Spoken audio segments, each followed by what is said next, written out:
Well, hello everyone, and welcome back to the show. It is your favorite Jackson, the good Jackson, not bad Jackson, as you might see on Dapper's channel. And joining me today is my host and co-host, Peter of Gonna Go For It fame. Welcome back. What? Am I invisible? No. There I am. Oh. See, that's what you get.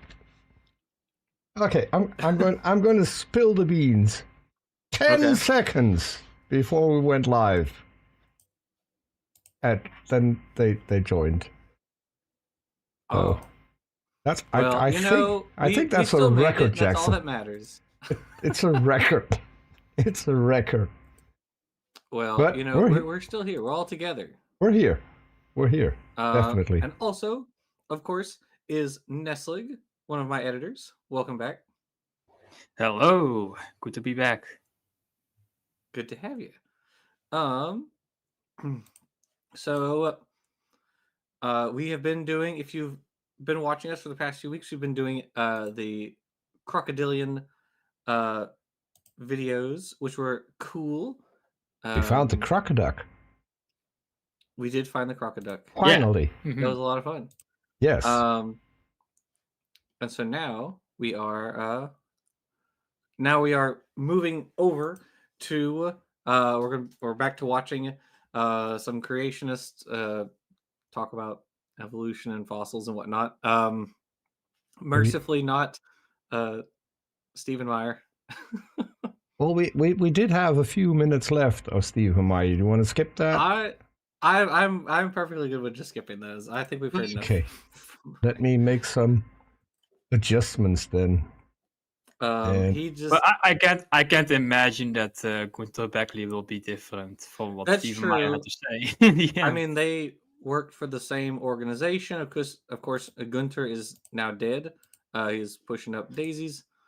He had a fatal car accident. I didn't know that. Something like that. So he's dead as a doornail. But anyway. Unfortunate. Like I still like, even though we are anti-creationists, we are not anti-human. So we still respectfully say that it's sad that he passed away, especially in a car accident. That it's unfortunate. Yeah. So, by the way, same thing with Gene Hackman, which. Oh yeah. I don't know what happened there because his wife, and his dog were found dead. There's no sign of foul play. So it should be a sad accident. That's pretty wacky, yeah. Yeah. So anyway, that news aside, we're gonna be listening to a couple I guess podcasts, because that's kind of their preferred means of like interviewing people at the DI for most stuff. Mm-hmm. So they just have kind of a podcast show. So we're gonna listen to. They don't care, Jackson. Jackson, they don't care. Hold on a second. I just realized something. Wait. Am I crazy? Hold on. No. Peter, that's not Gunter Bechly on the thumbnail. What do you mean? That's not Gunter Bechly. That's the mathematician, the other guy. I didn't make the thumbnail. What? I didn't make it. Like, did it pick a default thumbnail or something? But my default is what? That's not my default. How did he get there? I mean, my sea dragon. This guy's obnoxious too, but what's his name? I can't remember what his name is, but he's the math guy. That's quite weird. Like John Lennox, or you? No. It's a different guy. I don't know why it has that. I don't know why it has that as my. I thought, Peter, I thought you replaced it.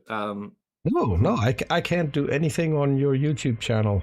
The only thing I can do is super stream weird. to it. I don't know. That's weird. Okay, well, anyway, That's a later problem, I guess. I'll just fix that later. Weird.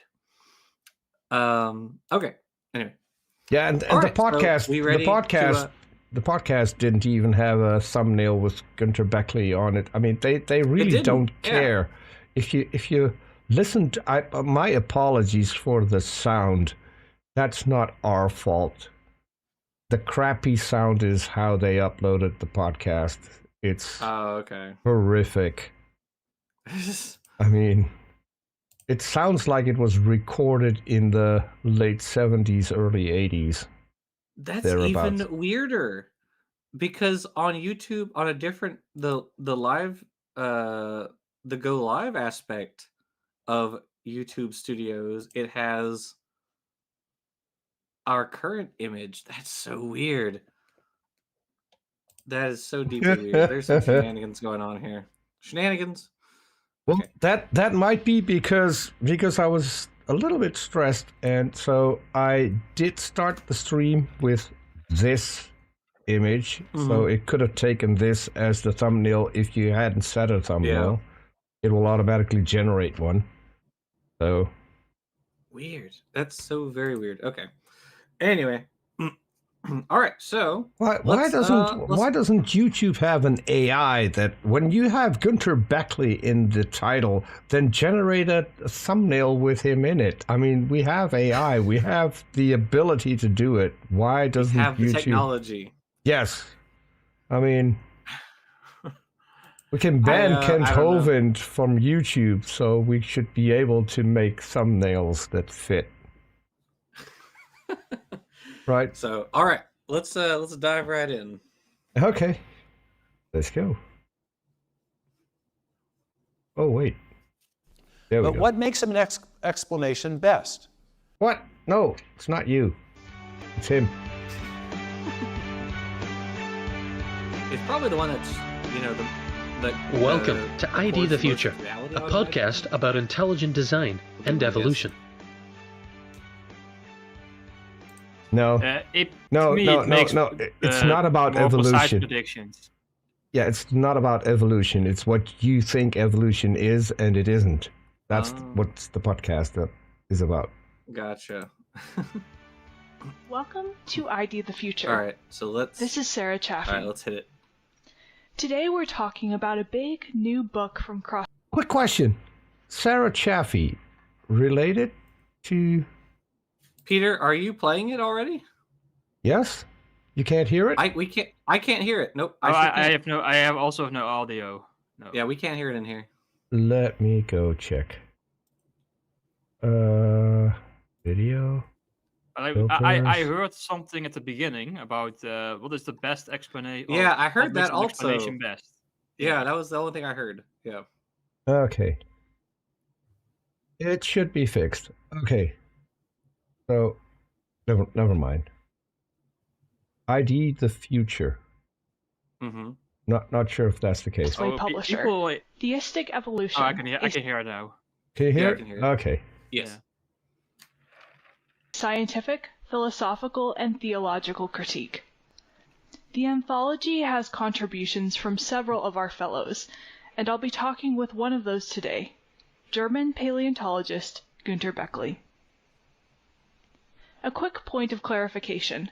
The particular kind of theistic evolution critiqued in the book is what we might call theistic Darwinism. That is, the idea that God set up a fine-tuned universe and the laws of nature. Mm-hmm. Then, when the first life emerges here on planet Earth, random mutations and natural selection kick in and generate all the variety of life we see around us, without any intelligent guidance from a designer. I mean, that's what theistic evolution is. That is what that is. I don't know why they're making up a new word for it. That is what that is. Oh, Yeah. What was the? I missed it. What was the? She said we're not calling it theistic evolution. We're calling it theistic Darwinism, which that's. You're just restating what theistic evolution is. That is what. Okay. I understand that they're using Darwinism because that's their boogeyman word. Framing. Yeah. Framing. Yeah. That's the word that they used to. Ooh, Darwinism scare the scare the audience. Well, it also makes it seem like it's just one guy, and that's Right. all it is to it. Yeah, It makes it just seem. it's an idea of one guy. That It lived makes it seem like almost 100 it's years ago now. like it's Yeah. the same thing as a religion. Right. That's why they do that. And they still don't get that in fact weakens their own position, because if you have to make your opponent their position into a religion, you acknowledge that that's the weaker position, right? As Right, you opposed would to think so. science. Yeah, I don't know. That argument never made any sense to me. Like, because Aron talks about it in Foundational Falsehoods of Creationism, which I have over here on my shelf. That they try to turn evolution into a religion so they can attack it more easily, and of course they Yes. scoop in with it like atheism and Big Bang Theory and gay people and whatever else. It's all together. It's all one. You can't accept one of these things without accepting everything else. It's just it's silliness. You're right. As you said, Peter, it's they're trying to make it into a religion or a philosophy or a worldview or whatever. So Yeah, I always like to point out that if you want to make your opponent's position into a religion, then you weaken your own position. Because then you at least admit that if it's a religion, it could be entirely wrong, which would also mean that yours could be entirely wrong. I'm just saying. That's just pointing out the obvious, right? Right. I don't get it. Yeah, I don't know. But I have started to, when talking to creationists, and if they want to discuss evolution, my response is, I'm not going to talk to an adult and try to explain why the stork theory of babies is incorrect, and we do have a scientific method to figure out where babies come from, and that one's actually accurate. It's similar to that. Yeah, true. All right. Okay.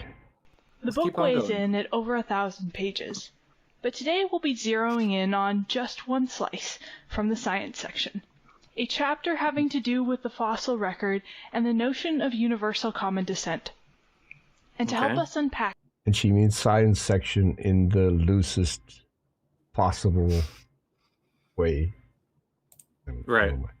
We have with us on the show Gunter Bechly, who co-authored the chapter with Stephen Meyer. Oh, boy. Bechly is a German paleoentomologist who... There you go, Jackson. You said we didn't have any Stephen Meyer. We can't escape, Peter. We are in an unending loop. God dang it. And I called it at the beginning. Right? We are not going to escape Stephen Meyer. Never. You know what? He's not even... fossils. Oh. Stephen Meyer has no background in paleontology, no background in biology, nothing. He has no background in any of those topics. So why is he writing on them? Jesus Christ. He doesn't know anything. He's lucky to have a background on his videos. It's just his doctorate is in philosophy of science. Right? Yeah, philosophy of science. Like that. And also, am I mistaken? But the only topics regarding like paleontology, the only topics they address is the Cambrian explosion and human evolution, and almost nothing else gets covered by them. Do you know any exception, Jackson? By Meyer or the DI? Or the entire ID. Oh, so Meyer was just Cambrian, yes. Then you had Casey Luskin, who again, not a paleontologist, not a paleoanthropologist, not a biologist. He's a geologist, writing about human evolution. Then you have Gunter Bechly, who is a paleontologist. He's a paleoentomologist, so he studies insects predominantly. And I actually came across some of his research when I was doing research for my own master's thesis. So he does good work when he, or did good work when he wrote like normal scientific papers. And then he would just lie about the other stuff. Now, Beckley was kind of a smorgasborder, so he would go up and down. He would talk about the Cambrian and human evolution, but Beckley would talk more about like, or would also talk about like, oh, flowers came out of nowhere. Oh, mammals came out of nowhere. Oh, dinosaurs came out of nowhere. Yeah. And when Professor Dave and Oh, I yeah, did the yeah. responses, we went through all of those and showed that he's just Mhm. making stuff up. Like his arguments for all that were silly. His arguments kind of boiled down to um, if there's a gap anywhere for any reason whatsoever, he was basically like, oh, well, evolution defeated, by the way, which is not how that works. Because like the fossil record's necessarily imperfect for any species. And so to argue that because it's imperfect, that means we can't deduce evolution from the fossil record is insane. But that was kind of the argument he made. Yeah. So, Well, yeah, my point was that that they may say like off the cuff statements like, oh, the flowering plants mhm. appeared out of nowhere, but they, apart from that statement, they never go into full detail. The only things they will go into full detail into is like the Cambrian explosion and Yes. human evolution, and also the bird dinosaur connection. Although in the case of the bird dinosaur connection, they mostly copy paste from Alan Fiducia. Fiducia. Yes. Which is so silly because again, he's not saying that birds and dinosaurs don't share a common ancestor, or right? Or that they didn't evolve. He's just saying that birds are sister to dinosaurs, right? That's what he's, and also that like the dromaeosaurs and troodontids are birds rather than theropod dinosaurs. So like that's a little silly. And of course, none of them actually. No, sorry. Until recently, basically no creationists bit the bullet on that second part. However, Answers in Genesis is now trying to argue that Velociraptor, Oviraptor, Troodon, all these things are actually birds. So they really are going full Fiducia, which is bafflingly insane at this point. It's just crazy. They're so ludicrously out of touch with like the paleontological literature. It's not even funny. So anyway, speaking about baffling insane. Speaking about baffling insane, did you catch the latest dinosaur news? Came out this week. Oh, you haven't? About what? What specifically? I don't know. So, our dear friend, Mr. Hovind, had one of his followers go to the Congo to look for Mokele Mbembe. Oh my gosh, that's not dinosaur news. And guess what? He came back and Hovind said, so how did it go? Guess what his answer was? We almost found it.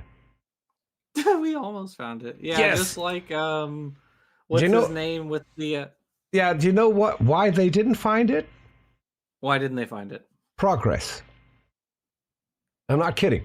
So they didn't find it because of progress? Yes, because when Mokele Mbembe was first discovered, that was a long time ago, and now there has been a lot of progress in the Congo. So there are more people living there. They also have electricity, so they have radios. It means urban development. Yes, they make lots of noise, which drove the dinosaur further back into the swamp. And so they didn't have time to get that far into the swamp so they could find it. But they did find the guy who somehow was famous for seeing it once. And he confirmed to them, yeah, I saw it once. So, I mean, that's... You saw it once. Okay. Yeah, they had fantastic testimonies that it still exists. So it still exists, even though they didn't find it. The only time when creationists are like an environmentalist, almost, Correct. Yes. Yeah. All the other time they think global warming is a communist hoax or whatever. I spit We coffee. didn't fi- I we spit didn't fight coffee over at least 3 of my monitors when the guy said we almost found it. I'm not even kidding. We didn't fight the That's Loch very Ness monster because of sea level rising. That's right. That would Mhm. actually be that would be very funny. That that's like horseshoe theory their way back to like the scientific consensus on climate change. That would actually be very funny. Okay, we can keep going. Specializes in the fossil history and systematics of insects. The fossil hickory? What? Especially dragonflies. He's a big player in the field and served as a curator for ambler and fossil insects in the Department of Paleontology at the State Museum of Natural History in Stuttgart, Germany. Okay. And I'm pleased to say that he is a senior fellow with Discovery Institute's Center for Science and Culture. Welcome to the show, Dr. Bechly. Hello, Sarah. Nice to be with you. Holy crap. I should also mention that Holy Dr. Bechly moly. has the honor of being I erased felt my from mic was Wikipedia bad. after he came out in favor of intelligent design. I told you. 1 minute there was a long-standing English language Wikipedia page on this eminent scientist, and the next minute it was gone. Okay, If pause. you scared the Darwinists... Okay, so I can give a little bit of clarity to that. So Wikipedia has a series of policies. One of those policies is that you have to be a person of note. And if you are not a person of note, so like I, for instance, can't have a Wikipedia page because I'm not a person of note. I have not contributed anything like majorly.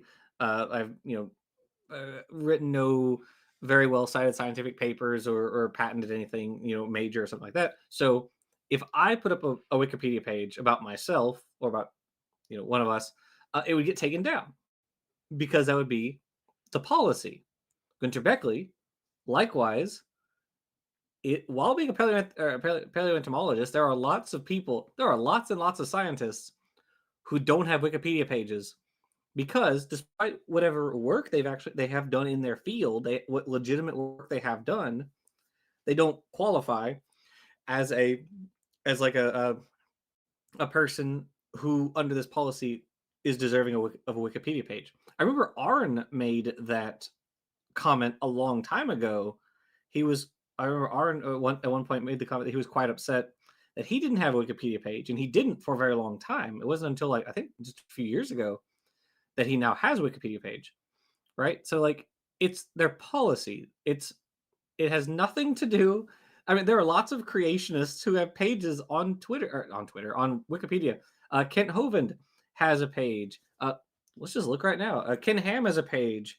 Let's see. Stephen Meyer has a page. Stephen Meyer. Yep, Stephen C. Meyer. Let's try Eric Hovind. No, it has Kent Hovind, not Eric Hovind. No loss there, of course. I don't know who else. Casey Luskin, maybe? No, it doesn't have Casey Luskin, but it does talk about him. Oh, Philip Johnson, another person, another creationist. So, lots of creationists. Michael Denton, Michael Behe, William Dembski. These guys are Bruce Chapman. These guys are all creationists. They all have pages on Wikipedia.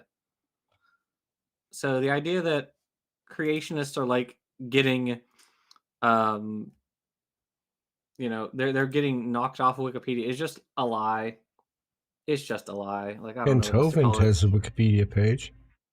Yeah, that's what it. Yeah, Kent Hovind does. Eric doesn't, but Kent Hovind does. So it's it's just a lie. That's all it is. They're just fear mongering. So. Well, by the way, I'm looking.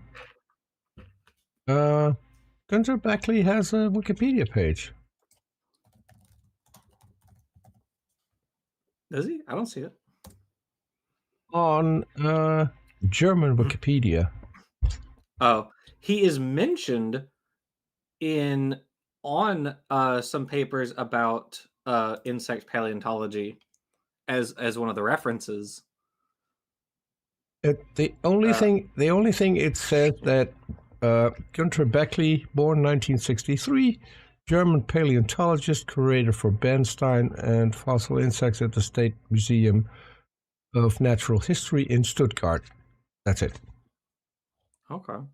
Yeah, so like here on this paper, on the extinct cockroach species manipulator, the first reference has Gunter Bechly, says new predatory cockroaches, Insecta blattaria manipulatoridae, from the Upper Cretaceous Myanmar amber. So like he's a reference, but he doesn't have his own page. So anyway, okay. He's also on the Dutch thing. And it was entered by a guy called Hannes Carnoufel. I'm not kidding. What's his name? Hannes Carnoufel. Does that mean something, or is it just? I have no clue. It sounds German. It sounds German to me, like a last name. Lieutenant Fits of Rage. Michael Behe is a C design proponentist. You're correct. He is. He is that. It's written as if it was Dutch, Neslig, not German. Or it would be Carnoffel in German. I don't know. Anyway, it doesn't sounds even pretty weird last name for a Dutch person. At least to me. Maybe it's Dutch. I mean, we share a border, so maybe like so some people within the Netherlands can have like a German last name. That's possible, of course. I mean, we have weird last names. In any case, I think we can move on with the video. Yeah. Let's go. Enough that they want to hush up your very existence, Dr. Bechly. I say we can count that as high praise. I take this as a compliment. Yes, thank you. Yeah, hopefully no more exciting news. Complex. Absolutely, always have one. So, universal common descent holds that all organisms, including plants, bacteria, and us, descended from one initial life form. It seems that universal common descent is a bludgeon that science uses to try to discount any sort of belief in a sacred text account of origins. Can you explain the significance of offering an alternative scientific point of view? Yeah, basically, I think the whole issue, at least for me, is a scientific issue. So maybe you know I'm coming from originally a secular background. Only very late in my life started to question materialism and atheism and came to believe in God. But my critique of Darwinian evolution and also my doubts in common ancestry, at least in certain versions of common ancestry, are basically scientifically based. But of course, this theory has large implications in terms of philosophy and theology. No one cares. Does not matter. So if the Darwinian story would be 100% correct, including the origin of humans, then at least certain versions of Christianity would be wrong. So there's a certain incompatibility that's between necessarily at least true. Naturalistic evolution of humans and certain versions of Christianity. And of course, there are philosophical implications in terms of, is there free will, or are there objective moral values? Wait, pause for a moment, please. That's such a weird response, first of all. Because if you hold to any version of any religion, you are necessarily discounting other versions, like by definition. Or they are contradictory to your version. So to say, like, evolution discounts some versions of Christianity, well, yeah, if it's like young earth creationism, yes. But, like, obviously, that's such a weird response. It's just obvious, right? Is it not obvious? I don't know. Very weird. All right, anyway, we can keep going. Most naturalists would deny this and would say, well, that's all based on evolution, and I scratch your back, you scratch my back, and there are no objective moral values. So there are huge implications of this theory, and common ancestry is not just a question. So like we said earlier, they're just trying to paint evolution as a religion thing. They're trying to paint it as an entire worldview that has moral subjectivism, which you don't have to be a moral subjectivist. You can be a moral objectivist and accept that evolution is true. You can be a constructivist. you don't have to, or a deontologist, whatever, you do not have to hold to freaking like moral relativity to accept evolution. There's no reason for that. Also, he said, "You scratch my back, I scratch yours," before he says moral subjectivism, which is a bit contradictory to me, because like the principle of you scratch my back, I scratch yours seems to be like an argument in favor of moral objectivism. But in any case, I don't know. That is very weird. Very weird. Yeah. Anyway. For scientists in the ivory tower. And you felt that I can't help but see that, as you mentioned, this theistic evolution is pretty much the opposite of your story. Studying paleontology, so you raised in a secular home in Germany. You directed Germany's largest celebration of Darwin Day at the State Museum of Natural History.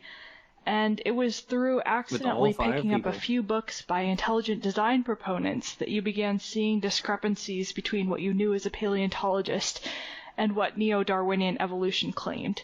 Can you tell us a little bit more about your personal interest in writing this chapter? Yes, of course I have this personal story in the background which shows that I have a very strong interest personally in the fossil record in paleontology. I really love this field. And of course, I changed certain views in the course of my exploration of the arguments that I confronted when I read those books of intelligent design by Michael Behe and Bill Dembski and Steve Meyer. And the important thing I think is that many people think that this is a religious issue and that most scientists would never even consider to doubt the story of common ancestry. And to show that there are scientific reasons to doubt this account and to look for alternative explanations was something that was very dear to my heart, and therefore I was very interested in participating in this book and very much enjoyed co-authoring this chapter together with Steve Meyer. Which chapter did you co-author? Radical stand from in Germany. This is a book. So this is a really big book on like critiquing theistic evolution. So they do it they attack theistic evolution from a variety of different angles, and so they had Bechly and Meyer write a chapter on the fossil record and common descent in this book. Of course, yeah. Some people did like philosophic angles, some people did religious angles, etc. So, whatever. I mean, Bechly's story is again kind of baffling to me because he was a grown adult when he fell hook, line, and sinker for Stephen Meyer for Michael Behe's crap. Like, I don't know how an adult falls for that stuff. Maybe I'm just a bit jaded at this point, but it is all very stupid if you try. I mean, have you seen some adults today in government? That's very true. My country is run by a very stupid person, and a bunch of very stupid people elected that very stupid person into power. So that's very true. That's like I failed to consider that. But your country is not alone, to be fair. So at any rate, like if you do even a little bit of research into Behe's claims or Dembski's claims, like their arguments fall apart. You have Behe nowadays in his argument with Dan saying, "Well, I don't consider bacteria and viruses when I talk about the problems with evolution because of issues like mutation, saturation, and stuff like this." It's like, sir, you pioneered the bacterial flagellum argument. What do you mean? Yeah. You can't 20 years later be like, actually, that's not my problem at all. Dembski, his whole what is he now concerned with? The limits of evolution, or the edge of evolution, whatever the frick he calls it nowadays. And he just keeps writing books because in his talk with Dan, he and Dan were talking about like trying to hammer out what mechanisms of evolution were allowed under Behe's model. I don't know what you want to call it. And Behe basically conceded that like all the mechanisms of evolution work, to which Dan was like, okay, then like what's the problem? Where is the actual edge? And Behe said like, wait for my next book. Like, didn't you just write a book titled The Edge of Evolution? But the thing was, I mean, there are critiques of Edge of Evolution out there now. Like he cherry picked data. Like I think it was like polar bear. There's like some polar bear mutation stuff that he cherry picked. He pretty much only looked at examples of loss of of like structures or genes. He didn't look at like any examples of building up structures or genes, which he very easily could have. He just chose not to. What else was there? Dembski's whole thing with like trying to quantify specified complexity just never worked out. He got like destroyed by mathematicians on that. And he wrote an article because I went back and I rewatched Tony Reed's video on specified complexity a while back. And it's just such a good video. Like everything Tony Reed did in the How Creationism Taught Me Real Science series is like beautiful stuff. But Dembski wrote this paper that said, I wish that evolutionists would attack each other as hard as they attacked me, basically crying that his argument got destroyed by a bunch of mathematicians. So I thought that also they do attack each other. Like evolution, scientists do disagree with each other. Like they make it seem to be they make it science seem to be like all people adhering to the same dogma. But no, you have some infighting going on always, which is what you would expect if you have science actually trying to critique and come up with new hypotheses and test them. Like that's normal. But you don't have it going on within ID. I'm not familiar with any examples of where they disagree with each other. At least not openly like that. Well, I mean, it just they argue on the one hand that there's like no dissent allowed in the in the evolution community, and then at the same time they also say, but look at all of these scientists, like all the extended synthesis guys, like look at these scientists who say that modern neo-Darwinism is flawed. Like, well, which is it? Is it there's no dissent allowed ever, or there are a bunch of people who dissent? Like you can't have it both ways. It has to be one or the other. Well, you can have your cake and eat it too. Yes. I mean, like, because it's not about having a consistent, logical point. It's about whatever the talking point is right now, right? Well, that's right in front of you. It reminds me of like a phrase that describes fascism. Like your enemy has to be both strong and weak at the same time. Yes, they are at all times like on the run from you, but also like raising the price of groceries and gas, and exactly. It's whatever talking point works for the immediate moment. Yeah.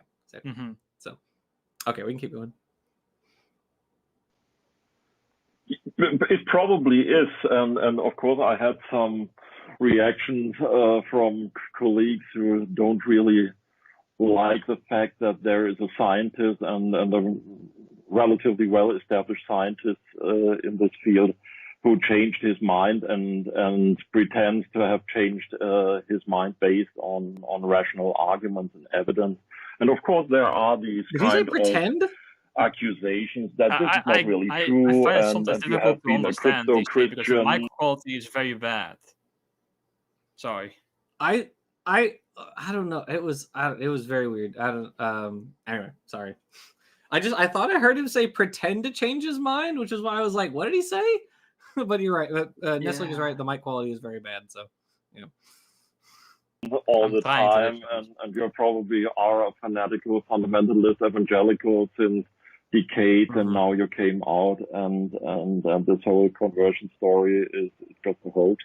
They cannot imagine that somebody is really convinced by the arguments, and most people who have this kind For of, good reason. attitude personally never looked into those arguments, but simply buy the story they read at in the media or at Wikipedia. If you look at the Wikipedia page of intelligent so mad about design, you Wikipedia. are basically said He's it's so a mad. religious argument, which is not true.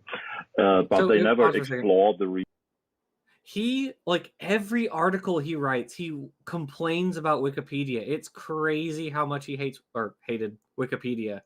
Just every article. He's always talking about it. That's like his go-to is like, oh, the secular Wikipedia was lying. It was nuts. I don't know why he maybe he hates Wikipedia because they the English one took his page down. I don't know. I posted the link, so there are still pages on him. I thought the German one was very, very short. It wasn't. There's an extensive page on him. But there are pages in, I think, 6 different languages. Arabic, Czech, German, Italian, Serbian. So there are multiple pages on him on Wikipedia. I don't know if they're recent, but they're there. Okay, well, I don't know, but like he very clearly does have pages, and he's mentioned, and even on pages that aren't about him specifically, he is mentioned. So like, Problem is probably that if you post pseudoscience on Wikipedia, it gets removed. And that's probably the problem that they have with Wikipedia. Wikipedia actually has pretty decent content moderation, which is probably why Elon Musk buy it, so he can run it into the floor, as he does with everything else. So, yes, that would be a disaster if he gets his hands on that. Yeah, I saw an article this week.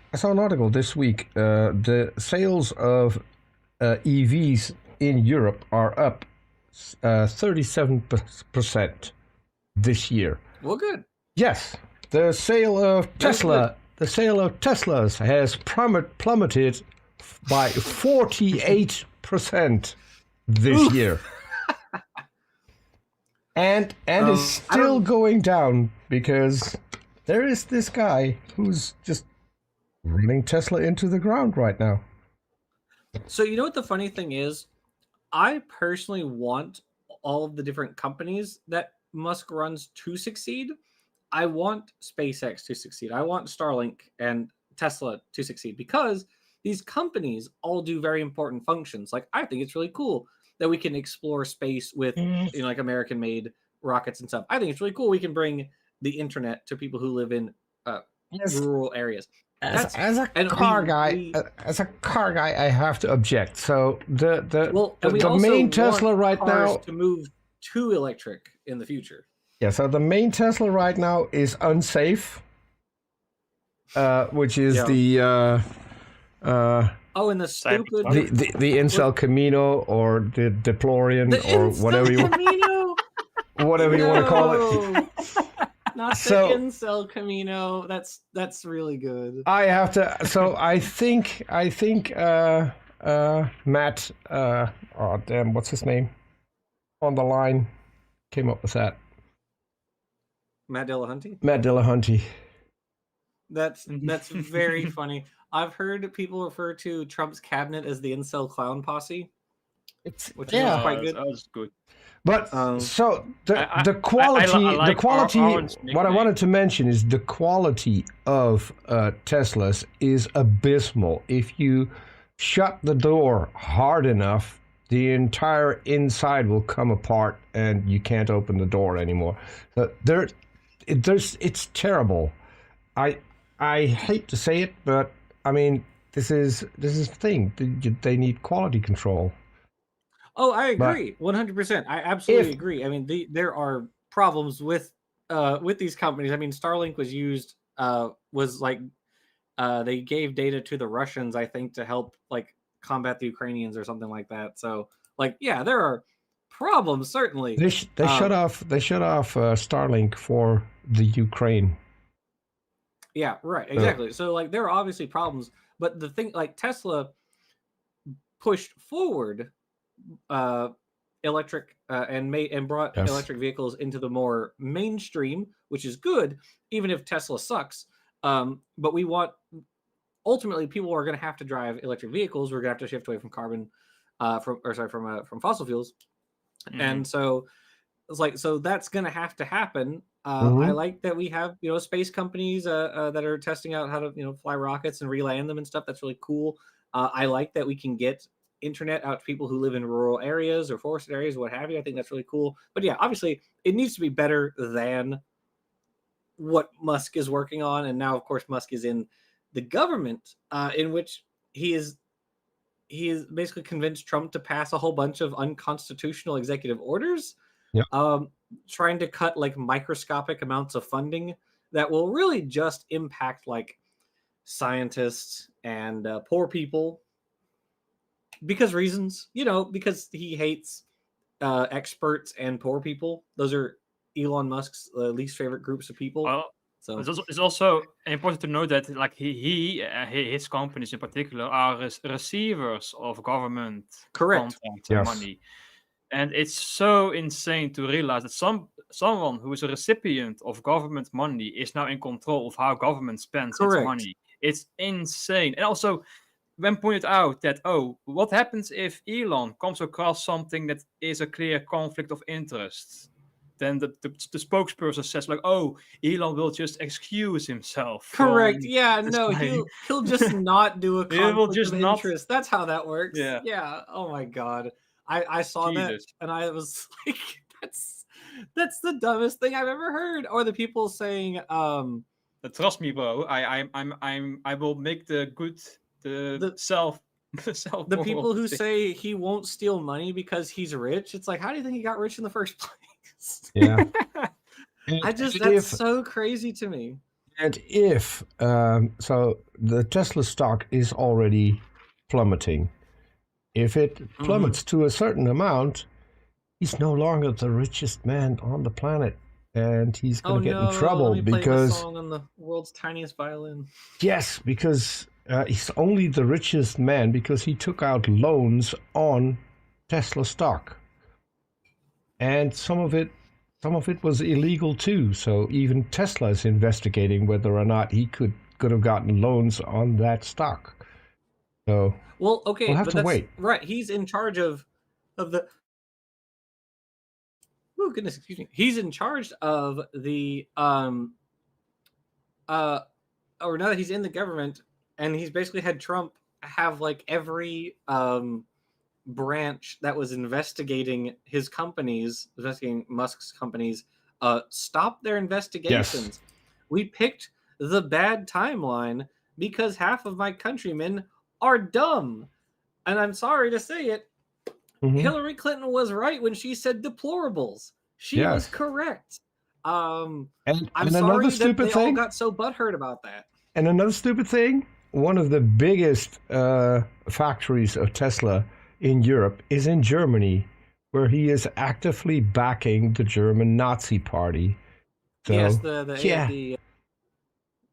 cool. That's cool. Because I mean, and of course, a white South African is backing the German Nazi party. Who could have seen that one coming? And the Germans have come up with the best name for Musk, and I'm still using that.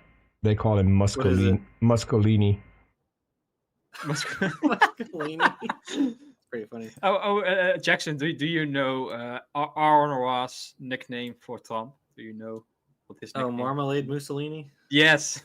That's the one Camilla and I like to use. It's pretty good. It just captures him so well. Folks, I know all of you out there, like, you're not quite aware yet, but we here on the show have written 4 scripts now, I think, about like political stuff. So whenever we finally get to making those videos, you guys will see all the fun fascism related stuff that our least favorite orange man is up to. So yeah, that's fun. That's gonna be fun. I also have seen another good comment by I don't know who, but somebody online said Elon Musk is everything conservatives claim George Soros is. Yes. Mm-hmm. Yeah. I've seen Destiny say that. I think I've seen Vosh Yeah. say that, which it's true. He is a foreign billionaire who owns a social media platform and actively works to get people put in the government. Like that's literally what the conservatives have long accused George Soros of doing. And now Musk does it and is 100% open about it. And the conservatives are like, yeah, that's our guy right there. It's like, you have And no also the same morals or conservatives values complain. whatsoever. Yeah. Or the same conservatives complain that like Bill Gates puts like chips in vaccines to make you like I don't know what the proposed purpose of putting chips in vaccines. But then you have Elon Musk who literally wants to put chips in your brain. Yes. Oh, Yeah. the tangerine Palpatine from My Unfinished Journey. That's a pretty solid one. I haven't heard that one. Tangerine Palpatine. That's really good. I think I've Ah, heard I'm Arn use smart. that one as well. Not entirely I'm sure, but I think so. But yeah, I mean, conservatives have within the last 20 years, well, really within the last like maybe 10 years, just kind of forsaken all of the values that they previously held. Basically, once Trump became the head of the Republican Party, they just kind of said, everything that we complained about with regard to like sexual immorality or non-religiosity or like, worshiping money, all this sort of stuff. We don't really care about that stuff anymore. Yeah. So like they flipped on a dime basically. Like it's also Trump is not a very religious guy. Like He's like not. He's specifically stated he is not religious. He has specifically said this. He has said that he's not a Christian. And Yeah, I said, have I'm played. not a Christian. I love my Christians. I have played. I have played that video clip. I have played that video clip to Christians, and they said, "Yeah, but that's not what he meant." I am not kidding. Okay. All right. Words don't mean anything anymore. That's scary to me because, like, for the last, like, there is like a ever since the like the birth of the religious right after like desegregation of schools and then the private with Paul religious Weyrich schools and Jerry Falwell. Yeah.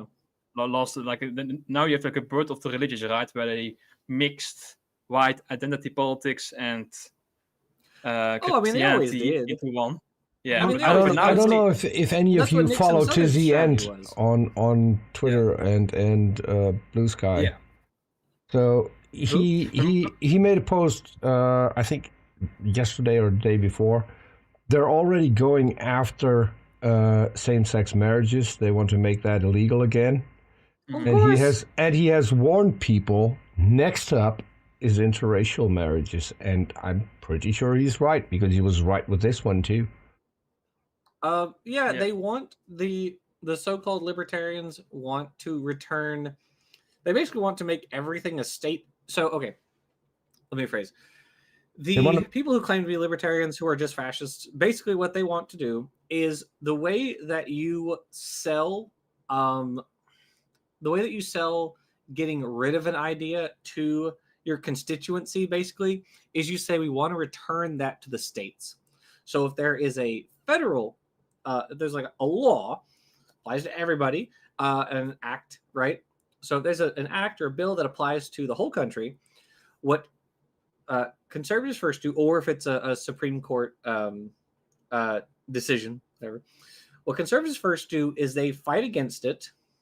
And they say, we want to return this to the states. We want this to be a state-by-state issue because they know what that means is every red state's going to vote against it. Every blue state's going to vote for it. But then once it doesn't have federal protection anymore, you can, if you are in charge of both houses of Congress and let's say you have the presidency, you can pass a law, theoretically, that would ban it.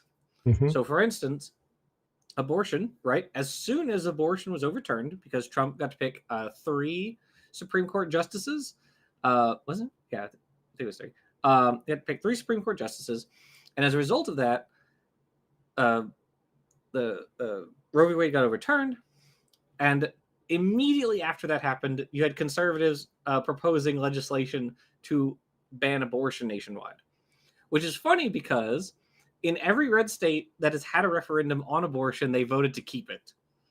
So, like, it's, like, if I'm not mistaken, even Florida had a majority of votes Ohio to keep it. I think, but unfortunately, in Florida, you had to have a 2/3 vote to keep it. But then, so that they didn't pass the 2/3 margin. Yeah. I don't think a single, if I remember correctly, none of the states that voted to like get rid of it managed to pass. I believe every state kept it. But this is so baffling to me. Like, when you state a policy, no names attached. When you sit a policy to a conservative, they will almost always agree or are in favor of like more progressive policies. Like they like for example, they like the Affordable Care Act, but they hate Obamacare, even though they are the same thing. The voters, yes, voters will change their support for particular policies depending on how you describe the policy to them. How you frame it. If you describe something as like cash transfers to the poor, for instance, they'll say, "Oh yeah, it sounds great." Then you say like, "Okay, well, this is the such and such program." They go, "Oh no, I hate that. That's welfare, whatever." It's like it's the same thing. You're just telling them what's in the policy because they didn't know. I think like the conservatives are masters in branding and absolutely, marketing. They are amazing at it. They're My Unfinished Journey for $2.22. Hail Nero, Jax, Peter, and Ness. May we recover soon. Well, we can only hope. Yeah, but no promises. And I think Democrats can learn a thing or two. Like they should adopt like the shady tactics, of course, but they should do better marketing because they have better ideas. Of course, they can have much better. Like Bernie Sanders, for example, does have like universal healthcare, good, much better than I don't know. It's all a lot of this stuff is black-pilled me on politics in this country. But anyway, all right, we can keep going. We can keep going with the video. Arguments at the primary sources, the original books, and so they are quite hostile to my personal activity and my current views. But one has to except when they cite you. But in this chapter, you talk about abrupt appearance in the fossil record as evidence against universal common ancestry. Reading this section, it seems like the examples keep going on and on. Could you speak to fossil discontinuities? Right. So most people have heard, at least if they are interested in this issue, have heard about the Cambrian explosion, and Steve Meyer has written this very best-selling book, Yes, we have heard about that. Yes. What many people may not know is that the Cambrian explosion is just one of many examples, and we give 19 different examples of similar abrupt appearances of life forms, of body plans in the fossil record. And this starts with the very origin of life at the first possible moment in Earth history where life could be sustained by the planet. It's already there, though the latest findings shows we have evidence for life 4.1 billion years ago. And it goes on with photosynthesis and, of course, the Cambrian explosion and then later explosions in the Ordovicians. Okay, so of course, there are no fossils for like the origin of life. I mean, kind of obviously, we're talking about molecules of like RNA and little like fatty acid cell membranes. Do you really expect to get fossils from that? Like, really? Is that what you're saying? No, obviously not. The other one, photosynthesis, we actually have some really interesting evidence for kind of that slightly predates the origin of oxygenic photosynthesis in the fossil record. So we know that there was very little oxygen in the atmosphere based on the geochemical composition of the rocks and the layers. We see lots of like pyrite, uraninite. There's iron, but there's no rust. So we know that this time period had things that cannot form or can't exist for long periods of time in the presence of oxygen. And then there's a time period immediately before it's between it's right before the great oxygen event, where suddenly you have like oxidized manganese, which is used in photosynthesis. So they're using this mineral that's present naturally in the oceans. So something was oxidizing this manganese, and then right after that, we see rust show up in the fossil record, and the pyrite and uraninite. These things disappear. Yeah. So like you also have like anox like versions of photosynthesis that doesn't produce oxygen, and what they do is they use sulfur compounds. They oxidize these compounds, and I don't know if we have any geochemical science of that. It will be interesting. But you did mention manganese, and that's a very good example, because this is also something I've been like researching on, because I want to maybe not in the near future, maybe like probably many months from now, I want to do a presentation on the evolution of photosynthesis, and I've seen that yes, manganese is like a very crucial component of what is called the oxygen in evolving complex. Basically, it's the place where water is split into oxygen and hydrogen. And the interesting thing about the oxygen evolving complex is it's a cluster of manganese, a mineral cluster basically, and manganese main component. And what the one idea is, very well supported in my opinion, is that the precursor to that is before it split water, it used the manganese instead. Just instead of taking the electrons from water, it took the electrons from manganese. And it's also the way the complex itself is synthesized. It is synthesized by using manganese as the electron donor. Yeah. So yeah. So him saying that it was an abrupt appearance is just kind of dishonest. As we kind of talked about earlier, anything is going to appear abruptly at some scale in the fossil record, because we don't have every individual, we don't have every lineage. So even if you have like a speciation event, basically, you have one species goes up to a point, and then like you see a new species, you could argue like, oh, well, we didn't see the exact point when this first species became the second species, so there's an abrupt gap there. Like, that's the argument they could make. They really could. And he kind of does. And so it's just dishonest when he says there's abruptness. Of course, there's abruptness in the fossil record. It's imperfect. It's got lots of holes in it. Yeah. But that's not an argument if you're against talking about evolution. abruptness, like they can also point at the African cichlid fish, where you have this radiation of like how many species? 1,500 species within like a that, few thousand years. Yeah, and they would accept that as it's one kind.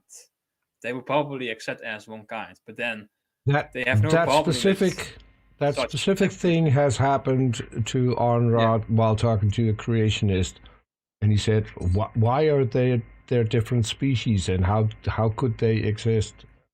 How could there be so many when it's in one lake?" They accept abrupt evolution for.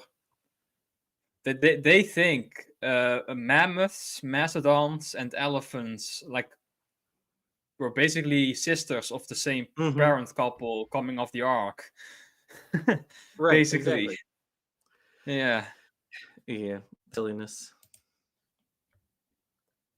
All right, we can keep going. The origin of mammals, the origin of modern birds, up to the origin of humans. and even human culture.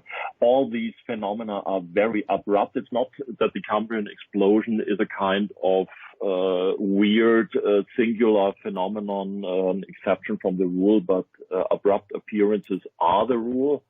And many paleontologists, of course, know that, and it's not for nothing that people like Eldridge and Gould forged this theory of punctuated equilibria, because they knew that the fossil evidence is not really resonating well with the Darwinian picture of a gradual, continuous development.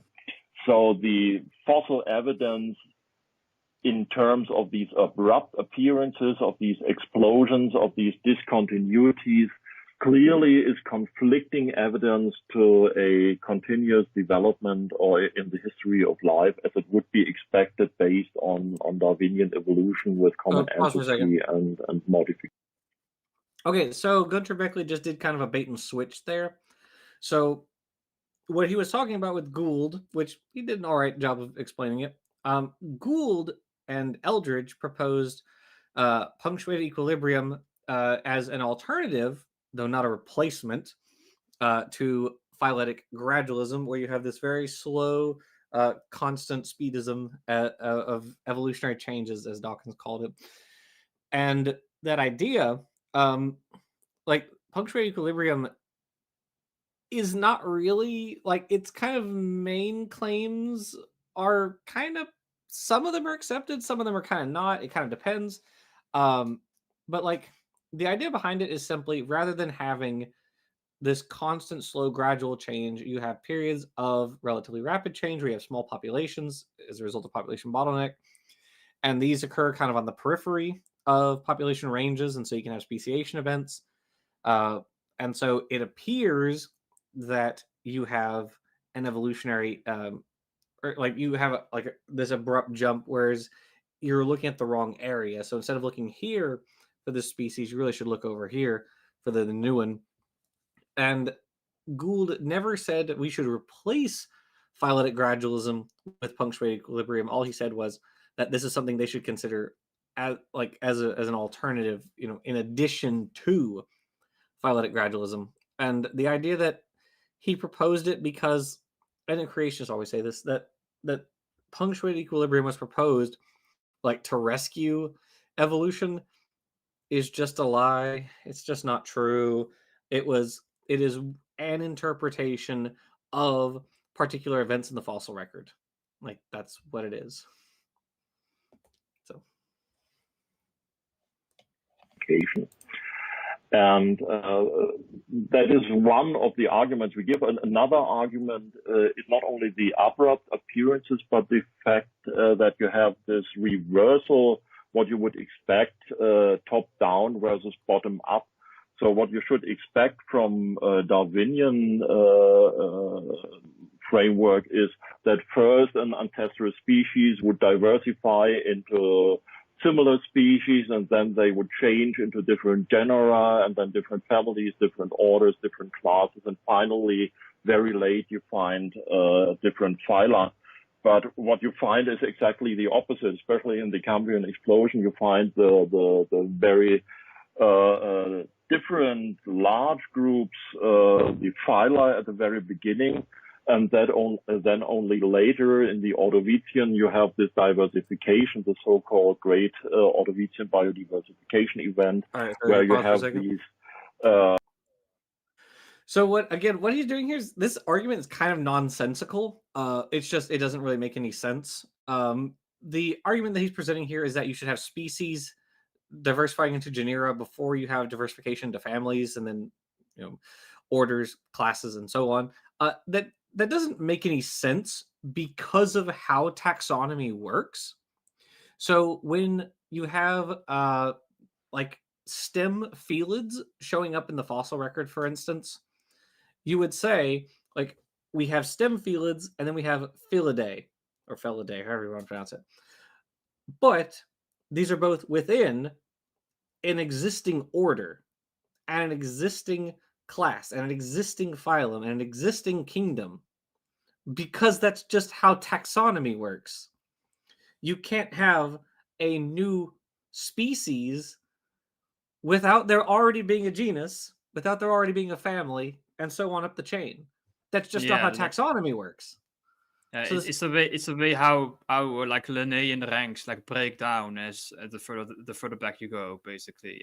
Yeah, it's eventually you come to a point where like this is something we discussed in the do dogs produce non-dogs video, being that like if you trace back, for example, birds, you will come to a point where you have, for example, Archaeopteryx. Which is mostly considered to be a bird, but then you also have something like Microraptor, which is often considered to be a non-bird dinosaur.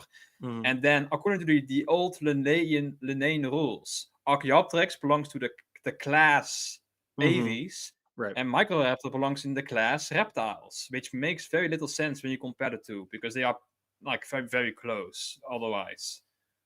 Right. Yeah. Or applying it to the Cambrian, we just did the velvet worm's tail. So in the Cambrian, you have like Hallucigenia and Microdictyon and Achaea and all these other lobopods that if you were watch the recent video. Exactly. Watch our recent video on it. I think the brine shrimp's tail. We also talked about them there. These guys, pretty much every episode on the ancestor tales, we make the same point. Like, the further back in time you go, the more similar to different modern groups appear. It's almost every single episode. Because basically what we do with the series is like we try to go to the common ancestor of these two groups, and then we move to the next one, the next group over. And so like you kind of move down to the common ancestor, and you're like, okay, this thing is. Some people classify it as this group, some people classify it as this other group, some people classify it as primitive to both. Like it's really hard to pin where exactly this thing goes, which is exactly what you would expect if it were transitional, but whatever. And so with the velvet worm's tail, for instance, we talk about these lobopods. Lobopodia was classified as, I think, a class, wasn't it? I think Lobopodia was considered a class of panarthropods for a while. It was, of course, now it's paraphyletic because it includes members who are ancestral to all three phyla of crown panarthropods. So it could be, so like if you were in the Cambrian and you were looking at all the lobopods, you might yourself classify them all as one class or one order, for instance. And then the like stem arthropods or the stem onychophorans would be like each separate families, something like that, right? The original proposal by Cavalier Smith was that it was proposed as a phylum originally. Okay, a whole phylum. Okay, well that's a really big group. It was probably proposed as an extinct phylum, but now we know that these lobopods are like relatives of tardigrades and onychophorans, and also a few of them are closer to the arthropods as well. But I mean, that's still kind of the guild lobopodians are stem arthropods. Yeah. But it still kind of keeps with the point, right? So you would classify them if you were in the Cambrian. You would classify all these guys, the guild lobopodians, the stem onychophorans, the stem tardigrades, as one phylum. You'd classify them all together. But of course, time kept moving forward. These groups kept evolving. So they became eventually three separate phyla. Right? So like that's exactly what we expect of evolution. And modern claydists will argue that this is one reason why we should actually abandon the whole concept of ranks, because at what point do you have a new phylum? Like there is no rule within Linnaean taxonomy that dictates when you have a different phylum. It's just an arbitrary convention. Yeah, absolutely. Yeah. So like, it's a sneaky kind of silly argument that Bechly uses. He really likes to use this argument. Meyer did too. The other underlying point here is that it's just simply not true. It's not the case that there was more diversity in the Cambrian than there is today. That argument has actually been experimentally tested, and was shown to be false back in like 2004 or something like that. It was a 40. Yeah, that was actually originally proposed by Gould, right? Like the upside down Christmas tree, yeah. Yeah. And it was wrong. Basically, what happened is you have an increase in diversity, like a small Christmas tree at the beginning in the middle of the Cambrian, and then and then it's like a tube for most of the rest. You basically have basically a limited set of body plans survived the whole experimentation in the Cambrian. But of course, survivors of the Cambrian today also experimented further on still. So the subset that survived still expanded in disparity as well. So there is no tube coming from the Cambrian. Basically, there is still an increase in disparity, right. especially among the insects. Right. And I mean, and that also gets into a problem that we've talked about. It was in one of the Professor Dave videos. I think it was the Stephen Meyer one. Is talking about what on earth even is a body plan. Right. What does that term mean? There are some paleontologists do it in a cladistic way, where they basically just say, okay, a phylum, the crown phylum is all the members of this group who are still alive and their common ancestor. So the features it's a crown definition, a crown-based definition. Yeah. So is the phylum, or so are these characteristics shared by all the members of the phylum? Is it the body plan? And then within that phylum, is there like a class body plan? Is there an order body plan? A family body plan? Like, what does this mean? What does this term mean? As Nestle just said, there are experimentations on it. So like the arthropod body plan, like if you're comparing like a lobster or a spider to a fruit fly, they all look pretty different, and they are able to use their body parts in a pretty big or a pretty wide variety of ways, right? I mean, spiders don't have the big chelicerae, the big chelipeds. Sorry, they don't have the big chelipeds of lobsters and crabs, and neither of those groups have the wings of fruit flies. So, like, how do they all have the same body plan? Like, what does that even mean? The term kind of loses meaning, and so so that's a whole debate unto itself. In it's also like why defining what an eye is also a bit of a fool's errand, because like there are so many different variations of eyes at different levels of complexity. It basically you how do you call it? You deconstruct the whole concept when you go down into biology, basically. Right. I've firmly placed myself in the nominalist camp, where I would say whether or not like eyes exist or whether or not species exist is not really an interesting, or what is the definition of a species or what is the definition of an eye. Those aren't interesting questions to me. What's more interesting to me is what can we say about the diversity of eyes? What can we say about the diversity of species concepts and how those are applied across organisms? That's what's interesting to me. I really don't care. Yeah, you can talk about like whether you have some degree of or some ability to focus the light or not, or whether you have the ability to sense light or not. Like you can talk more precise about those things, basicly. Yeah, that's maybe a better way to put it. Yeah. Yeah, I like, it doesn't matter to me if you want to say like Warnerweid, like dinoflagellates, like are there little weird mitochondria cornea things? Does that count as an eye? Like, I don't know. It doesn't really matter to me. But what does matter to me is that it's an organelle capable of like focusing light and causing a physiological reaction in the protist. So like, is it an eye? I don't know, but it is functioning. It is functionally analogous to an eye. So like, does it matter? I don't think the question matters. That's kind of my general sort of philosophic.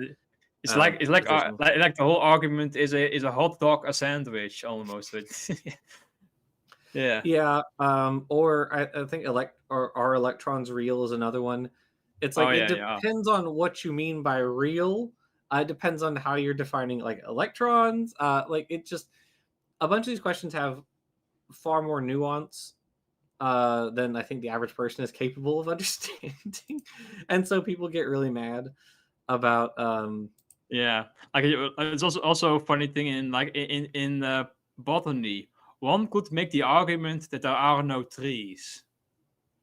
Right, because trees are not a real thing. Right, it's not trees a monophyletic category. It's just a way of being it's just a way of plants having a particular shape, right? So yeah. All right, we can keep going. In any case, playing on these themes of the phyla in diversification of the phyla in many different species, which is exactly the opposite of what you would expect from the Darwinian theory of evolution.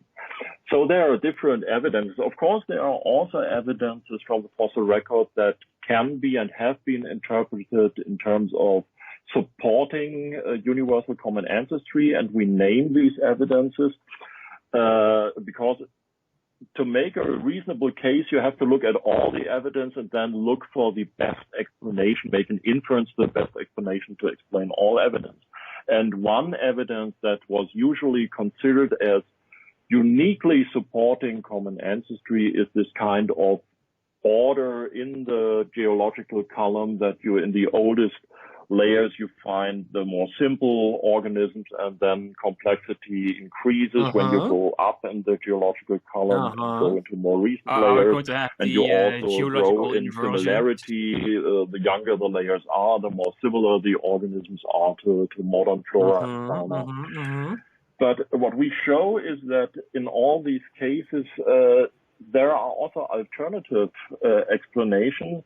And in the introduction to our book chapter, Steve Meyer explains, and that is one of his special interests and special field of expertise, epistemology and the philosophy of science, is the kind of argument that is used for common ancestry is a so-called abductive argument.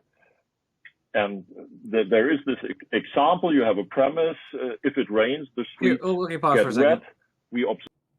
So what Bechly is talking about here is Bechly is attempting to explain why a confirmed prediction of evolution can be understood.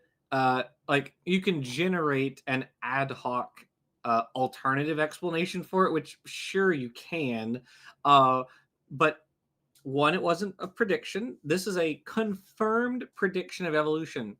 Charles Darwin pointed out back in the 1850s that, hey, the further we look back in the fossil record, the more different organisms look from today. The simpler they are, the further you go down in the geologic column. That's exactly what we expect under evolution because organisms change over time.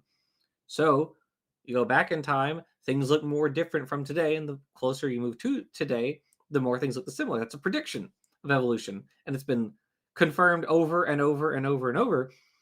Now, there are creationists who try to like argue that this isn't actually a line of evidence for evolution.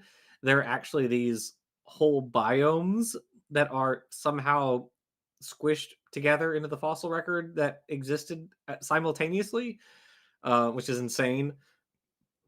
There's no good evidence for that. And I'm actually kind of curious to hear what, like, if Bechly tries to explain this, because he's kind of going on about the process of science. But like I said, this was a prediction. So anyway, all right, let's see if Bechly can provide an alternative explanation. The streets are wet, and then you make an inference it has rained. But of course, this conclusion is flawed because there could be other reasons why the street is wet, because somebody run with his car against the hydrant, and there were other causes for the streets to get wet. So to really make a reasonable case, you have to look for the best explanation and analyze alternative possibilities to explain the effect in question. And that's what we're doing in this book chapter, and show that there are alternative explanations So for he's not these going to give an stratigraphical pattern that is observed in the fossil record.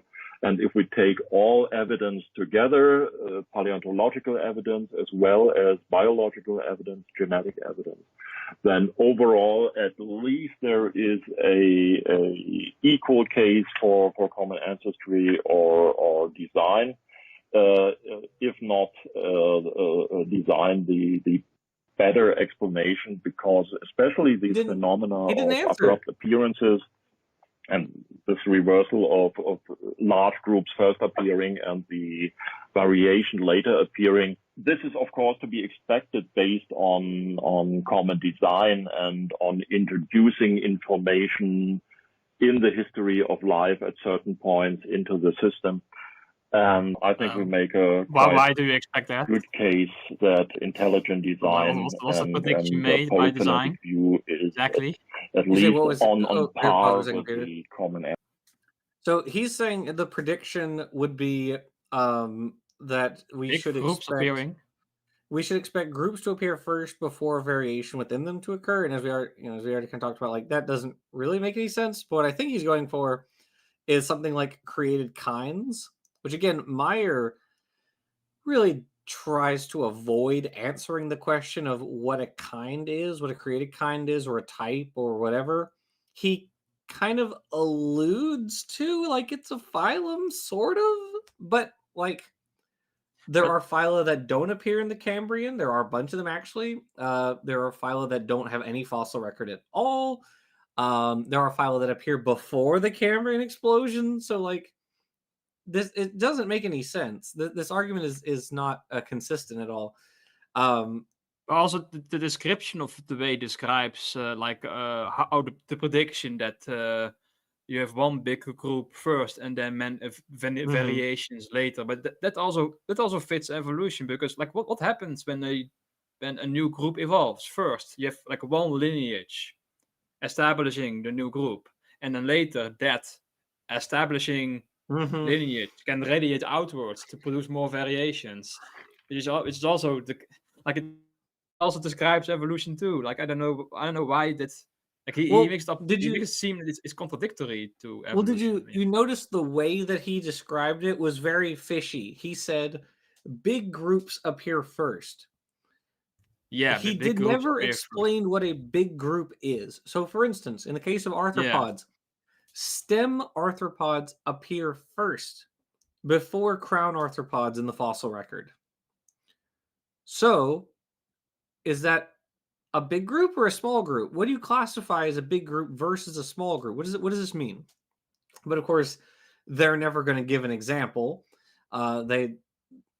Because that would give the game away if they tried, like, actually drilling down and being like, okay, this is what we mean when we say a big group appeared before a small group. This is what is meant. And they will probably say, like, oh, the phylum is the big group and the class is a small group, or something like that. Which, again, like, most likely is just an artifact of the way that Linnaean taxonomy works. So, it's just dishonest. Like in the like, if you were to travel backwards in time and you see the Cambrian, the crown group phylum would be a very small subset of what you see among the community. The rest are like stem groups, and they are like very different from what you expect to see in the crown group. Like, for example, is the radiodont, like Anomalocaris, is that a big group? Is that a big group, the radiodont, or is it a small group? Was Opabinia a big group? The guild lobopods like Pamdalurion, Siberion, are these big group? I don't know. You'll never get the answer, because their job is not to provide you with an answer. Their job is to make you feel good about your beliefs. That's what they are paid to do. Does Stephen Meyer make mention of the difference between a stem group and a ground group in his book, or do you maybe not familiar with No, he doesn't. He actually if I remember correctly, he avoids. That was actually, I believe, one of the things that Donald Prothero called him on, because when Meyer talks about Anomalocaris and Opabinia and Aishea, he refers to all of these as like and trilobites. He just says, okay, these are arthropods. And that's really dishonest, right? Like, they trying to say that Opabinia is an arthropod to the same extent as a trilobite or a modern fruit fly is really, really stretching the usage of that word. Because basically what you're doing is they're trying to erase the boundaries. So they're trying to make it seem like, okay, yes, all the characteristics that like modern arthropods have, Anomalocaris had it, and Opabinia had it, and Pamdalurion, and Carrigmacella. These things were just arthropods. There were arthropods in the Cambrian. But of course, absent from that discussion is the observation that these are stem arthropods. These do not have all of the characteristics that unite crown arthropods. These are more primitive than any arthropods we have today, and they were the dominant life forms that came before the crown arthropods in the fossil record. But of course, the radiodonts were the first apex predators, I believe. Yeah. Yep. Yeah, but you're not going to get any of that discussion because that would, kind of blow up Meyer's whole argument. So we can't talk about that. Now, you can see the game that they are playing as. For every species, they will either go, oh, that is not transitional enough. We will call it an arthropod. Not transitional enough. It's an arthropod. Too transitional. It's not an arthropod. So then, the only option is, oh, arthropods appeared suddenly. That's basically the game they are playing. Like, oh, it's one strict line they are trying to draw. And Casey Luskin tried defending Meyer against Prothero, and I think Nick Matsky was the other one. He tried defending Meyer against these guys by basically saying, well, we can find papers that refer to Anomalocaris as an arthropod, which is kind of not the point. The fact that you can find a paper that just kind of blithely refers to Anomalocaris as an arthropod, like, that's fine, but you're missing the broader point. If you call it a duck, it is a duck. Right, yeah. We need to actually talk about the characteristics that it has that separate it from modern arthropods, which, of course, that's completely absent. They're not going to talk about that because you can't talk about a stepwise acquisition of characters. That's you literally can't do that because because if you start doing that, there people are going to be like, well, wait a second, hold on. You're telling me this group is transitional between these groups and this group is transitional between those, and so on and so on. You can't do that. It's not allowed. So creationists are never going to talk about that kind of stuff. So anyway, ancestry explanation that is favored by naturalistic scientists. We've been listening to German paleontologist Gunter Bechly about the fossil record and the problems it poses for the theory of common descent by neo-Darwinian evolution. We're not going to get copyrighted, are we? Welcome to ID the Future, a podcast about intelligent design and evolution. Welcome to ID the Future. I'm Sarah Chaffee, and I'm pleased to have back on the show today German paleontologist Gunter Bechly for an encore interview. We've been talking about the new anthology from Crossway, Theistic Evolution, a Scientific, Philosophical, and Theological Critique. In a previous conversation, we were discussing the chapter Bechly co-authored on the fossil record and the theory of common descent. But the topic is a rich field, with a lot more to explore. When we left off, Dr. Bechly had noted that there were many instances in the fossil record of a dramatic and abrupt appearance of new animal forms, not at all what one would expect from a gradual evolutionary process of small mutations and slow diversification of life. What I want to ask you next, Dr. Bechly, is this. You mentioned that there are close to 20 big radiations in the fossil record, moments where in a geologically brief window, many new animal forms seem to appear out of nowhere. Is there one particular radiation that stands out to you that you would like to share with our listeners? There are several ones. I would drop the Cambrian explosion because that is the most well known, and I think more interesting is to hear about some of the other events. So one event that I briefly mentioned is the great Ordovician biodiversification event, which happened in the geological era of the Ordovician about 470 million years ago. And there you had an explosive radiation origin of all those different families of marine invertebrate organisms, more than 300 families. All right, pause, please. So to go back to a thing Nestling said earlier, this is an example of creationists wanting to have their cake and eat it too.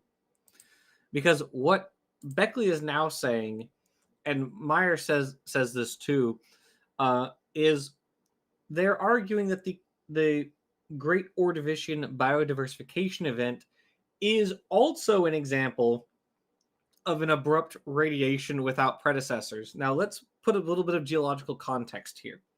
Mm-hmm. So the Cambrian period lasts from about 541, or actually I think it's like 535 now million years ago to 485. Yeah, it's sometimes like switched around between 542 and 535. It's between those dates. Yeah, to like 485 million years ago, right? So that time period is the Cambrian, and in that period, there's you have a sort of stepwise increase in the biodiversity of life, which again, creationists really don't want to talk about. They just want to talk about things just appear. Not the fact that there's actually a stepwise increase in life over that time. Yeah, also that's also a paper that Professor Dave also showcased in his Stephen Meyer video, where you have like the first phase of the Cambrian explosion, which also wood. Yes. Yeah, exactly. It also had a lead up, even before the Cambrian. It had a lead up, and then it was interrupted by the Sinsk extinction event, and then it continued on after that. And the main difference is the stem groups and the crown groups. Before the Sinsk extinction event, the Cambrian was dominated by stem groups, and after that, it became dominated by crown groups. Mm-hmm. Yep. Exactly. So in that period, so as Nestling said, you have a series of different radiations occurring. You have and even before the Cambrian and the Ediacaran, you have the earliest animal evidence we have is from about 650 million years ago in the Cryogenian period. Those sponge steranes. Oh, that's even older than the White Sea assemblage. And then once you get into the Cryogenian, we have evidence for eumetazoans, so things like Charnia, like the Arboriomorphs, the Rangiomorphs, the Ernietomorphs. These are eumetazoans. Mostly fractally radiated body plants. Yeah, those weird guys. And then you have, so then after them, so you have sponges first, which we expect given molecular genetics. So sponges appear first, then eumetazoans, then stem bilaterians like Dickinsonia and Yorgia and all these other proreticulata guys. And then you have then you have so stem bilaterians, and you have crown bilaterians. So you have early crown bilaterians, things like Kimberella and Eulingia and Namacalathus and so on. So we have an assemblage of sponges, eumetazoans, and stem bilaterians, and then crown bilaterians right before the Cambrian starts, again, as we expect under evolution. And then we get into the Cambrian, and we have a radiation of stem bilaterians first, and then you have a big radiation of crown bilaterian phyla, right? So, again, let me rephrase, of stem phyla of the stem members of different phyla, and then you have a radiation of the crown members of these different phyla. So, in other words, we have a really good evolutionary sequence. That's exactly what we expect. So these phyla appear, quote, quote, in the Cambrian. And now Bechly and Meyer would argue that this origin right here, this is proof of intelligent design because that's when the big groups, the phyla, show up first. Okay. But then they also want to say that the diversification of the families within these phyla is also intelligent design in the Ordovician. You can't have it both ways because it sounds like the argument they are therefore making is that any evolutionary event is necessarily divinely guided. Is basically the argument they end up making. What are they proposing happened? Like, did they propose that like the designer put out a beta version in the Cambrian and then improved and then scrapped the whole design and improved the design in the Ordovician? Like what was going on there? I don't. You're never going to get an answer out of them on that. They're just never going to. It's never going to happen because they don't think about that kind of stuff. Firmware updates, Nestle. It's firmware updates. Software updates. I gotcha. Yeah. So these. And also, do they believe the arthropods in the Ordovician are related to the arthropods in the Cambrian? I don't know. What are the kinds? So in the Professor Dave video, I asked. I wrote about Claudina. Yeah, Claudina persisted into the Cambrian, into the early Cambrian. So you have to ask: is the Claudina from the Ediacaran the same as the Claudina from the early Cambrian? Are these related to each other? Is this the same group? Was God creating some new groups in the Cambrian, but like he left some of the groups that were already kind of around, just wanted to keep them? I think there were some Ernietomorphs that also survived into the early Cambrian from the late Precambrian, late Ediacaran. There was also, I forgot the genus name, but there was also like a feather form that also survived in the early. Yeah, I think that was Swartpuntia. That was one of the Ernietomorphs. Yes. Yeah. So these guys. Yeah, Swartpuntia. There you go. So several late Ediacaran fossil types survived into the early Cambrian, and so you have to ask, okay, why did God take out like Dickinsonia and these other weird stem bilaterians, but leave in like some of these other weird Ediacaran groups? Like, okay, so God was creating more things at the start of the Cambrian, and then like got rid of some of those, but let some of those persist into the Ordovician, but not others, because lobopods, for instance, which show up in the Cambrian, persisted through the Ordovician. So are the lobopods of the Ordovician related to the lobopods of the Cambrian? The arthropods, are they related to the ones of the Cambrian? Mollusks, etc. We don't know. We have no idea. The creationists will never give us an answer to any of these questions because they don't have an answer. Gunter Bechly, in his response article, his first response article, I think it was, to Professor Dave, to the first Professor Dave Bechly video, Bechly said, "We don't have to have a model." And it's like, dude. That sums up ID perfectly. Right. Yeah, exactly. Like, if we don't have to discover anything. We call ourselves the ID, but we don't have to discover anything. We're the Undiscovery Institute. Yeah. We don't have to. We don't have to have a model. We don't have to provide you with an answer, with an explanation. And that's like, you can't call yourself science if you're not proposing anything. That's just it's not even a hypothesis. It literally is not elevated to hypothesis. That's how weak this position again, is. Another instance of I always forget the guy who first coined this phrase, but it's a case of not even wrong. Right. Yes, not even wrong. Yeah. Which is funny because they want to be taken seriously as a scientific endeavor, right? They are constantly whining and moaning about not being taken seriously by other scientists. They whine that there's no intelligent design in public schools. Thank God. They whine that, like, you know, that they're just not getting noticed. But then they also won't. They won't have like the chutzpah, whatever you want to call it, to actually put forward a hypothesis that's even worth testing. They won't do it. It's pathetic. they're not even wrong. So yeah. Okay. Anyway, we can keep going. These appear suddenly without precursors in the older layers. So that would be similar to the Cambrian explosion, but a totally different.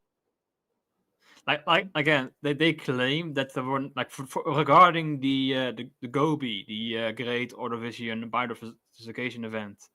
He claims there are no precursors, but he knows about the Cambrian. Right? Aren't those the precursors? Like why aren't those the precursors to the Ordovician radiation event?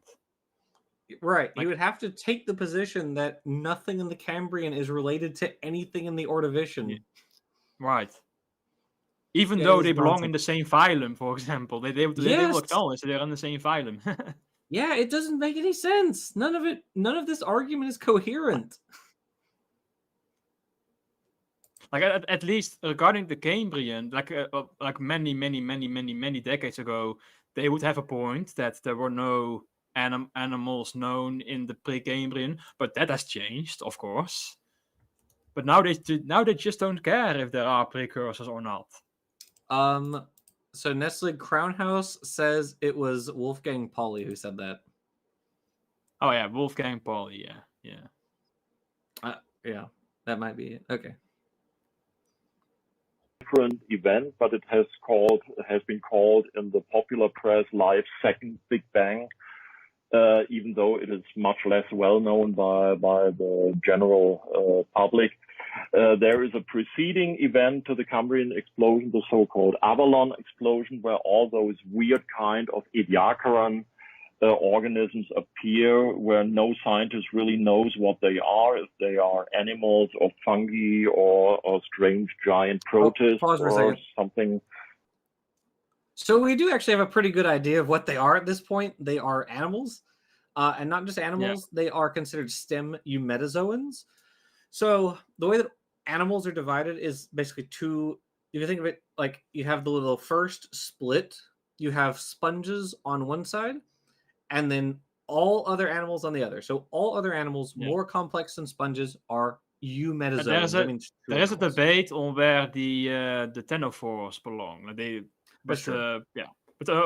Putting that aside for a moment, if we exclude the comb jellies, then yes. Mm-hmm. Animals divide into sponges on one side and the rest on the other side.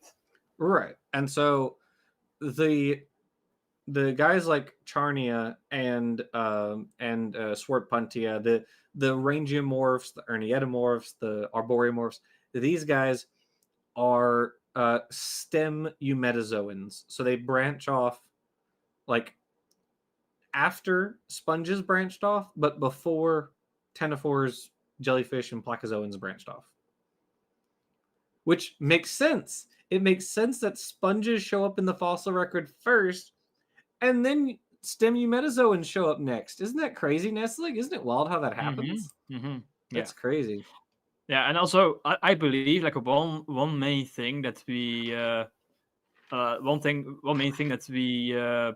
of a reason why we put these rangiomorphs as stem eumetazoans is that they have like a very stable type of growth pattern, right? Or the way, like for example, the way plants grow is very like not consistent.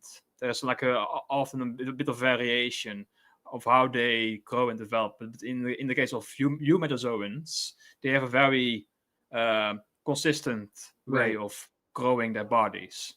Which is also why Dickinsonia and the Proarticulata are considered, or like that's a strong defining characteristic. That is a strong characteristic indicative of metazoan affinities. Is that regular growth pattern? Yeah. Except for sponges, of course. Sponges don't have a regular growth pattern. Yes, or I should say of eumetazoans, basically. Yes, of everything that's eumetazoans. Everything more complex than a sponge is has this regular growth pattern, and so for Proarticulata, they have this really neat thing called glide symmetry. So they're not technically that's not entirely true. They're most of them exhibit glide symmetry, which is where, well, they can't see what I'm doing with my hands. Jackson 2025. Don't clip that, please.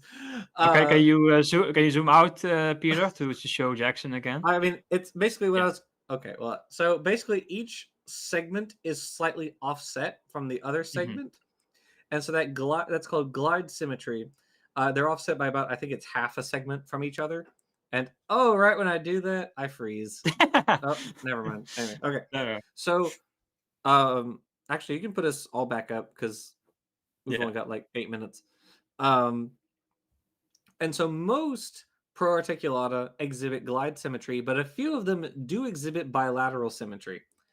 And so because they have almost bilateral symmetry as a group, they are considered stem bilaterians. Right, that's one of the reasons. Yeah. And so, it's within eumetazoans that you have specific types of symmetries appearing. You have the radial symmetries, which today's jellyfish have, these radial symmetry, and you also have like as you mentioned, a version of almost but not quite bilaterian symmetry as well. Which is funny because some of the Proarticulata do actually exhibit bilateral symmetry. So some of them kind of, I would assume, independently sort of attained this bilateral symmetry, right? Unless Proarticulata... Springina, right? Or how do you call it? Springina. I think that's one of them. There was actually, I just wrote about... It's sometimes, like I've seen it sometimes was considered to be an ancestor to the trilobites, but I don't think that's widely accepted regarding Springina. But it does superficially look like a long version of a trilobite, superficially at least. Right. Andiva Ivantsovi is one that possesses bilateral symmetry. I honestly wouldn't be surprised if Proarticulata is a paraphyletic group. Yeah, I wouldn't be surprised by that if that turns out to be the case in the near future. Like we find better remains, and it turns out, oh hey, some of these are like the ones who have, like, for instance, bilateral symmetry, like true bilateral symmetry. Maybe they're like more derived Proarticulata, right? So they're closer to the crown bilaterians than the ones that exhibit glide symmetry are. That could be the case. I have no idea. It might be the case that one day we find evidence to that effect, or maybe they're all just one group and they independently invented bilateral symmetry. It's also possible. So it's just, we need more fossils to know one way or the other. It wasn't even until like the last decade or so that we figured out they were like stem bilaterians.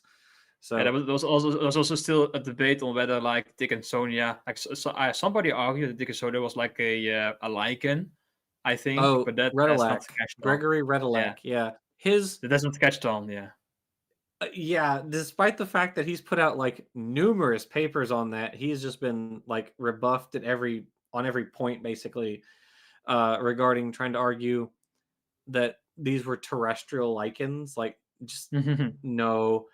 He also, fun fact, accidentally misidentified an extant beehive imprint as a Dickinsonia. Oh, So a Oopsie. beehive fell on the ground and got imprinted in the mud, and he thought it was a Dickinsonia. That's a face plant right there. Oof. That's an oof. Hold on. I bet I can. I wouldn't believe me if I hadn't seen the paper. Let me see. Gregory. Wait, sorry. Redlac. It reminds me of Alopecia mistaking collagen fibers, or no, mistaking tool marks for collagen fibers on ichthyosaurs. Oh, here it is. Here's the name of the paper. It's so freaking funny. The title. Here, I'll put it out here in the live chat for everybody to see. Yeah.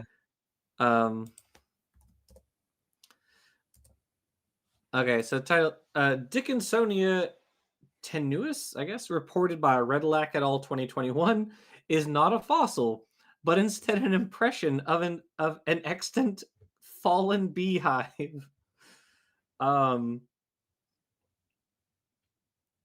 Yeah, so the Dickinsonia, an important Ediacaran element. When I click on the link, it shows page not found. When I click on the link, it's weird. That is quite weird. Let me try this. Okay, can you copy paste the title perhaps, and then people can Google it in case. Try that one. Work. All right. Sure, I can do that too.